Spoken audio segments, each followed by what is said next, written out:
Hey everyone, Beth here. I am the co-founder of Magnolia Physical Therapy, also founder of the HEAL Method for chronic pain.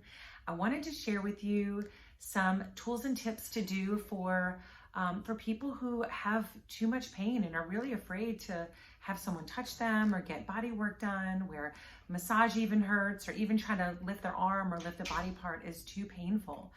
There is help out there for you. So there are a few techniques that can be done.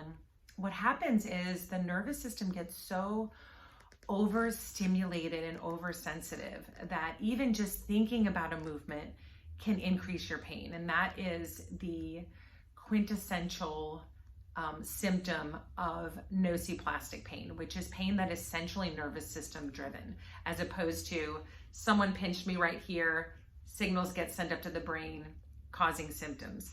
It's where the central nervous system starts to get involved because the pain has persisted for so long. So what we can do in physical therapy and treatments for those types of patients is I do a ton of imagery, which is imagining movements. There's so many studies that show that imagining and visualizing a movement or an activity can stimulate the same centers of the brain as if you're actually doing the activity.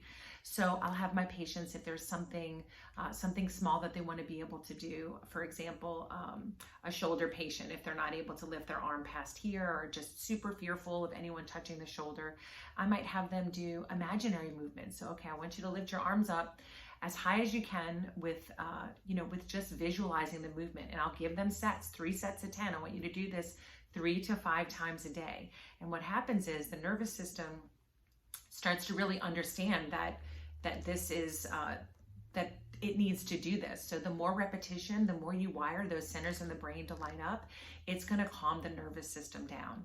One of the other tools that we use is sensory discrimination. So if, for example, there is on our brain, we have maps of every single body part. And what happens is when we have a painful area or an area that is injured or, not feeling good, or maybe numbness and tingling, what happens, the mapping on the brain starts to get a little blurry. And the brain doesn't like that. The brain, let's say if you have hand pain, for example, the image of the hand on the brain becomes a little blurry, and the brain cannot predict what's going to happen. So it doesn't like that. And so in turn, it gives a higher output of pain.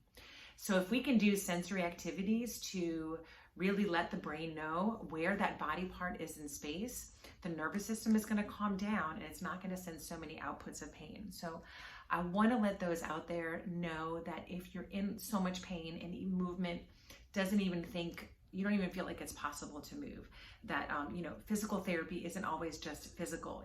We can imagine movements, and there are ways that we can calm the nervous system down to get you moving in a safe way and back to meeting your goals.